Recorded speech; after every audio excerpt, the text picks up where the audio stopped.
Welcome to Kabulog-Bulog Vlog. Bulog Vlog. At eto na mga kabulog-bulog dahil nga naman sa sobrang pangangailangan, ayan, i-entertain naman na natin ang pinsang ko, mga traidor. Ang pinsang kong traidor. Ayan. So, umagang-umaga, tumawag siya. And of course, kailangan nating pumasok sa opisina ng at least mga 6:35 pa lang naman.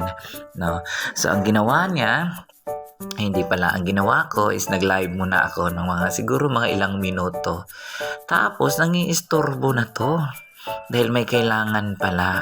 Alam nyo kung anong kailangan niya. Online registration, online transaction for police, national police clearance. Yan. At so, dahil sa matulungin tayo, we need to help those who need help. Ayan.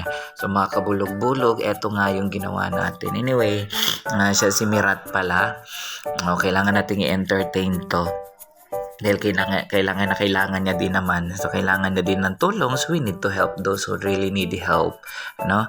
Anyway, nakailang tawag sa, nakailang decline din ako kasi nung time na yan, kasalukuyan akong nagla-live dahil it's Wednesday and we're going to have a Wednesday live. At shoutout sa Kabulog-Bulog Vlog. Kaya wag niyong kalimutan mga kabulog-bulog kapag meron tayong mga pagkakataon kayo.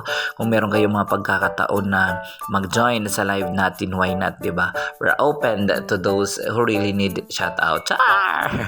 At eto na nga mga kabulog-bulog dahil kailangan we need to print a police national clearance for Mirat. Eto nga yun. At the same time, yan, nagpe-print na tayo yan dahil nga sa sobrang tagal naman kaya unti-untiin natin sa ganyang mga bagay-bagay. Ayan mga kabulog-bulog yan.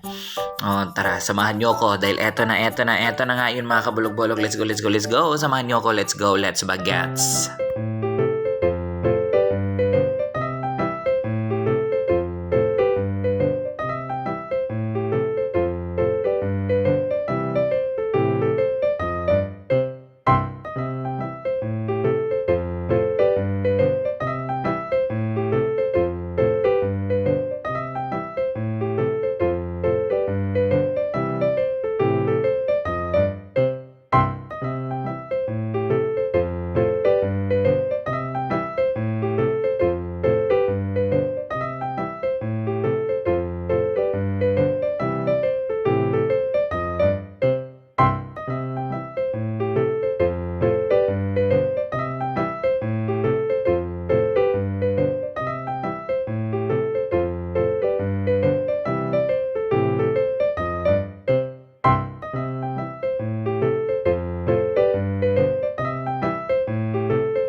Bulog Vlog.